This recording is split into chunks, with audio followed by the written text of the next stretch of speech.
Thanks, Harley. At Control Data, Harley was in a business unit that had a bunch of small little technology-oriented companies that Harley was trying to bring to market with some folks on his team, and then Gary Smaby and I were trying to help him do that. So we were doing some pretty cool technology stuff back 20 years ago, I think. Anyway, good job, Harley. Carolien Moors. Carolien Moors. Fatal flaw, the lack of candor in the workplace. And I've gotten to know Carolyn over the last couple years through the group here. She's been a wonderful addition and supporter of the group, and greatly appreciate that. And she's going to talk to us about the lack of candor in the workplace. Carolyn?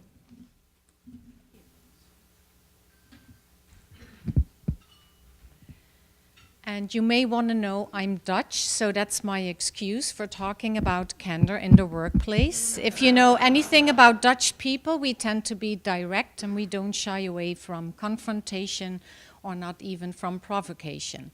So that'll set you up for this presentation.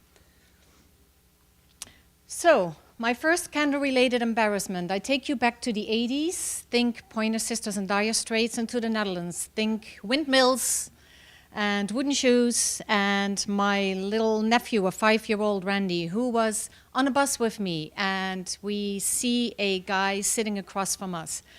And you don't need a degree in psychology to realize that when he was looking at a really huge guy, that tension was building up, not just in him, but also in me. And here comes his brutally candid question to me. Why is this man so terribly fat? Horrible words. So over to you and candor in the workplace. Many conversations in the workplace, they benefit from subtlety and nuance, right? But at least as many are in dire need of candor.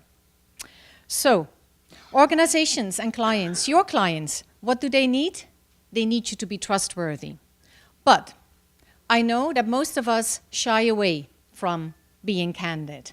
And Simon Sinek tells us that if we know why we should be doing something, that we are motivated to act. So, let me tell you why. Have you ever had a conversation where you wanted to tell someone the truth, but you didn't dare to? Whether it was on performance issues, whether it was a client who was asking something that is impossible, I'm sure you did. It increases employee engagement, it increases motivation, it increases performance. And Causes and Posner, 25 years of research, say that candor mediates self-deception and ego-tripping arrogance. So I apologize for anyone who is still eating. Candor in the workplace in Minnesota is like opening a can of worms, so I'm sorry about that. But it's not just here that people fear candor. So just to be clear, when I talk about candor, I don't talk about bullying or serving your own self-interest. I don't mean disrespecting someone. I do mean candor from a place of care and compassion and with a positive intention, right? So it's never a goal in itself. So let me give you some hard talk psych information. I'm a psychologist, so why wouldn't I share this with you? It's all about you. It's about your thinking patterns and about your fears. What you think and your thinking distortions and what you fear keeps you from talking to this boss, peer, or employee in a candid way. So the first candor blocker is fear. You fear disapproval. You fear that you might mess up and things turn bad. You fear negative emotions during the conversation. You fear disrespecting someone. But the question is, are these fears grounded? So that takes me to the second candor blocker, which is misguided assumptions about respect and about manners. So if you think that showing respect is synonymous with withholding the truth and withholding something that might be painful, you are wrong. If you think that conversations need to be smooth and easy, you are wrong. And of course it's true, right? Leadership does matter. You might be sitting here thinking, yeah, but in my organization, not even the leaders are candid.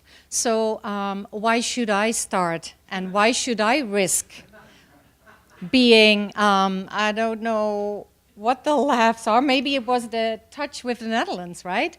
But there are always excuses that we can have, right? you can say, oh, this is not our culture. No, we don't do that here, Caroline. Or sometimes my clients will tell me, oh, keeping everything smooth is so much easier and less risky. That's true, but these are excuses. They're lame, they're lousy. Your thinking is what makes it difficult to be candid. So, if you think that you need to at all times prevent tensions and conflict in conversations, yeah, sure, we would all like that, right? But sometimes it's unavoidable, and your needs, for example, your need to be liked and to be disrespected and to be honored in the way you build a relationship, is what keeps you from talking to people about things that they aren't doing well, things that they maybe are missing out on. So let me give you some building blocks for candor. First of all, you need to care. Care for the person, right?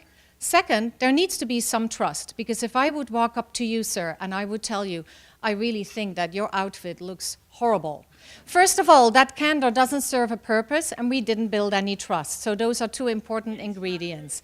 And it's not true. Thank you, Wendy. Thank you so much. So when you are the leader of the pack, I hope that you will invite your team or your employees to dissent and to disagree with you. And I hope you model shying away from half-truths. And of course, sometimes things go wrong, including in my coaching practice. I'm very candid with my clients, and sometimes, even though I build the trust and I know the techniques, it goes wrong. But mistakes are usually not final or fatal. This one might be, but mistakes in candor usually are not. So I ask you to risk candor, and I want you to act accountable, because it's not the fears or the mistakes that you fear.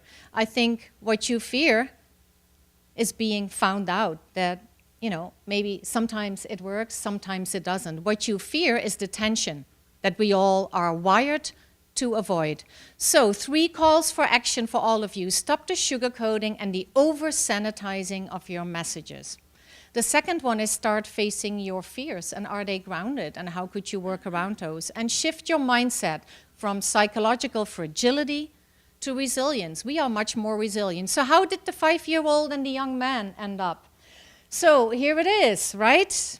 Caroline, why is this man so terribly fat? So I get increasingly nervous, my heartbeat races, my usual quick wit really fails me, and before I can even think of a way out, the man shifts his weight, folds his hands, and real nicely says, well, young man, that's a long story, but let me tell you something. I'm sure you haven't seen anyone as big as I am.